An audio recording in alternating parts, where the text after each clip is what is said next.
놀랍지만 버려진 야생동물 공원 안으로 들어간다고 상상해보세요. 동물우리에는 풀이 무성하게 자라고 작은 집들은 오랫동안 방치된 채 거미줄과 곰팡이가 여기저기 널려 있습니다. 어두운 건물 안으로 들어가니 앞에 초록빛이 빛납니다. 가까이 다가가 보니 거대한 물탱크였어요. 오래된 녹색물이 들어있는데 그 안에 거대한 물고기의 그림자가 보입니다. 여러분이 방금 본 것은 백상아리입니다. 상어는 포름알데히드 용액 안에 거의 완벽하게 보존되어 있습니다.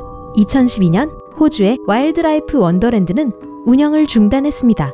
모든 동물들은 그곳에서 옮겨졌지만 상어는 잊혔습니다.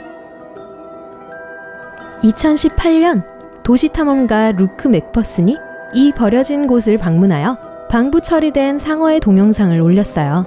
동영상은 수백만 건의 조회수를 기록했고 상어는 로지라는 이름을 얻었습니다. 그 이후로 그 공원은 많은 관광객들을 끌어모았습니다. 불행히도 공공기물 파손자들도 있었어요. 그들은 수조를 망가뜨리고 그 위에 낙서를 했죠. 사람들은 이 특이한 발견을 보존할 것을 요구했고 몇 달 후 상어 탱크가 거의 파괴되었을 때 운영 중인 다른 전시센터로 옮겨졌습니다. 그곳에서 수조는 복원됐고 수조 안의 액체도 교체돼서 상어는 그 모습을 유지할 수 있었어요. 다음 버려진 장소는 훨씬 더 무섭습니다. 아마도 그래서 많은 방문객들을 끌어모으고 있는 거겠죠? 이곳은 체코에 있는 작은 마을 루코바입니다. 작은 집들과 아늑한 거리, 풍부한 자연이 어우러진 이곳은 매우 아름답습니다. 그런데 나무들 사이로 갑자기 오래된 예배당의 실루엣이 눈에 띕니다. 안으로 들어가기 전에 그곳이 완전히 버려졌다는 걸 깨닫게 됩니다. 벽에 색이 바랜 페인트가 칠해진 낡은 벽돌과 녹슨 금속 지붕이 보입니다. 좀 으스스해 보이네요. 안으로 한 발짝 들어갑니다. 만약 여행자들이 밤에 이곳을 발견한다면 안에서 이것을 보고 비명을 지르며 도망칠 거예요. 예배당에는 수호 성인들의 동상이 있습니다. 대부분은 벤치에 앉아 있고 일부는 서 있죠. 석고상이기 때문에 움직이지 않아요.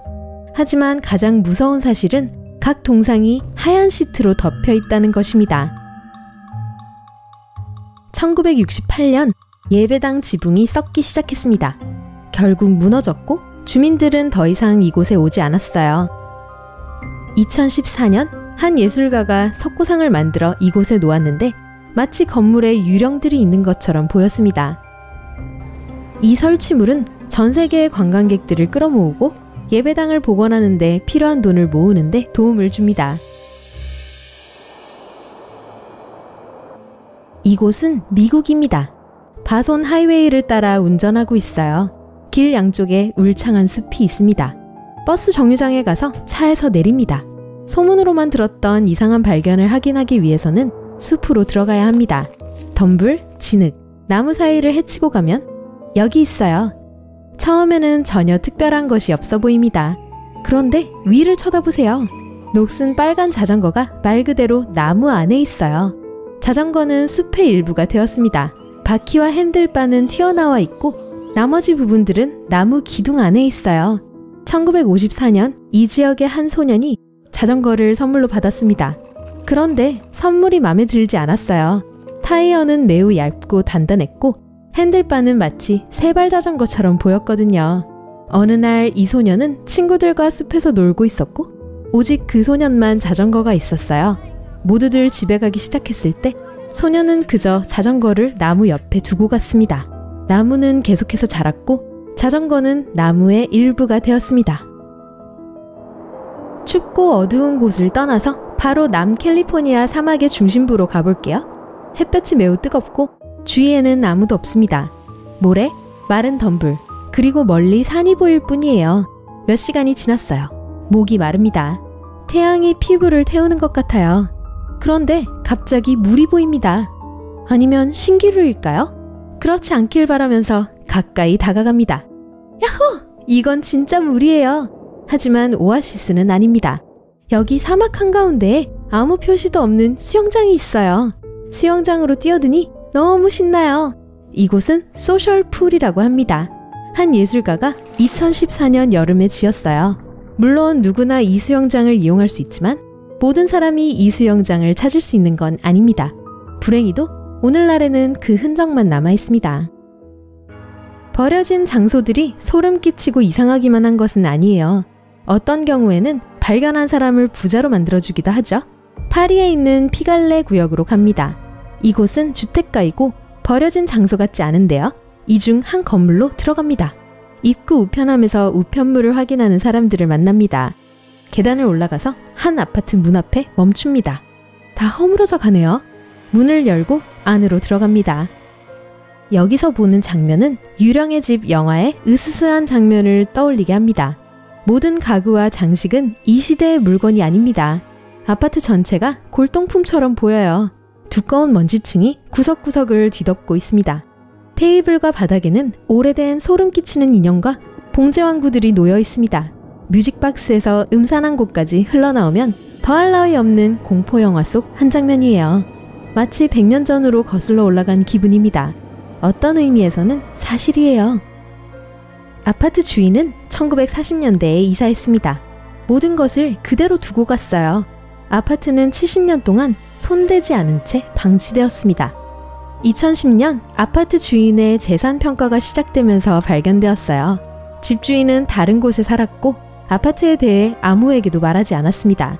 감정가들이 아파트에 들어왔을 때 이탈리아 화가 지오반니 볼디니의 그림을 발견했습니다. 화가가 19세기에 그린 그림이었어요. 이 그림은 약 30억 원에 팔렸습니다. 이제 우리는 나미비아에 있는 또 다른 사막으로 갑니다. 이곳 바닷가에서 멀지 않은 모래 언덕 사이로 말라버린 석호와 오래된 침몰선이 모래 속에 반쯤 잠겨있는 것을 볼 수 있습니다. 사실 침몰선의 일부라고 해야겠죠. 이 포르투갈 선박의 나이는 약 500년입니다. 원래 1533년에 리스본에서 출발했는데 나미비아 다이아몬드 광산도시 근처에서 사라졌습니다. 잔해 사이를 걷다 보면 당시 선박의 부품들을 발견할 수 있는데 가장 흥미로운 것은 금화가 든 상자입니다. 이 귀중한 보물을 포함한 전체 선박의 가치는 약 140억 원이 넘을 것으로 추정됩니다. 이 잔해는 2008년에 지질학자들에 의해 발견되었지만 모든 것이 공개된 것은 8년 후였습니다. 이제 여러분은 뉴욕의 거리를 걷고 있어요. 쓰레기통이 있는 어둡고 인적이 드문 골목길을 지납니다. 캔버스 하나가 쓰레기통에 튀어나온 것이 보입니다. 꺼내보니 그림이네요. 이미지가 별로 선명하지는 않지만 아름다워요. 여러분은 그 예술품이 쓰레기통에 있을 수는 없다고 생각하고 집으로 가져갑니다. 그 후 4년 동안 이 그림에 대해 뭔가 알아내려고 노력합니다. 그리고 어느 날 골동품에 대한 웹사이트에서 이 그림이 10억 원의 가치가 있는 사라진 예술품이라는 걸 알게 됩니다. 2003년 뉴욕의 한 여성에게 실제로 일어났던 일입니다. 그녀는 쓰레기통에서 그 그림을 발견했을 때 그림에서 어떤 힘이 뿜어져 나오는 것을 느꼈습니다. 그리고 그림의 주인이 1989년에 그것을 도난당했다는 것을 알게 됩니다. 그녀는 그림을 돌려주었고 보상으로 약 2천만 원을 받았습니다. 트레스 페르소나제스라고 불리는 이 그림은 1970년 멕시코 예술가 루피노 타마요가 그렸습니다. 한 수집가가 아내를 위한 선물로 이 예술작품을 샀습니다. 하지만 몇 년 후 이 그림은 부부가 새 집으로 이사하는 동안 도난당했습니다. 이제 가장 웅장하고 규모가 컸던 발견으로 우리의 여행을 마무리할게요. 여기는 터키입니다. 여러분은 아주 오랫동안 낡은 집에서 살았고 집을 다시 꾸미고 싶어 해요.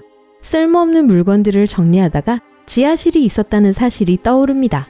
전에는 필요 없었지만 이제 지하실을 방으로 개조하기로 합니다. 벽을 하나 허물었더니 지하로 통하는 터널이 있어요. 흥분한 여러분은 안으로 들어가고 터널이 단지 비밀의 방으로 이어지는 것이 아니라는 걸 알게 됩니다. 거대한 지하 도시로 이어지는 거였어요. 1963년 터키의 한 남자가 지하 18층까지 내려가는 고대 도시를 발견했습니다. 약 2만 명의 주민, 가축, 그리고 식량을 수용할 수 있는 도시였어요. 단순한 미로 터널이 아니에요. 거기에는 예배당, 학교, 마구간, 부엌, 그리고 다른 문명의 흔적들이 있습니다. 이 도시는 약 1000년 전 비잔틴 시대에 세워졌습니다. 아마도 자연재해와 전쟁의 피난처로 지어졌을 거예요. 하지만 가장 멋진 사실은 이것이 유일한 지하도시가 아니라는 점입니다. 수 킬로미터에 걸쳐 뻗어있는 다른 터널과 연결되어 있어요.